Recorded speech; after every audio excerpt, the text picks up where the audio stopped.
જય કિસાન અમારી ખેડૂત મિત્ર યુટ્યુબ ચેનલમાં આપનું સ્વાગત છે। આજે આપણે તલની વાવણી કરવાના છે। આપણે ઉરિયાના 8 ડબલા લીધા છે અને અવની 19+ તલ છે, જે એક ડબલુનું માપ છે। તેની સાથે એક ડબલું ભરાઈ જાય એટલે ઉરિયાની અંદર મિક્સ કરી દેવાના છે, જેથી કરીને ખાતર અને તલને વ્યવસ્થિત રીતે મિક્સ કરી દેવા।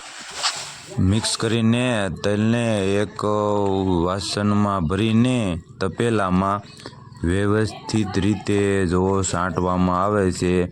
સાંટવામાં બંને બાજુ સરખા ઉગે એ રીતે સાંટવામાં, જેથી કરીને એક સરખા તલ ઉગે।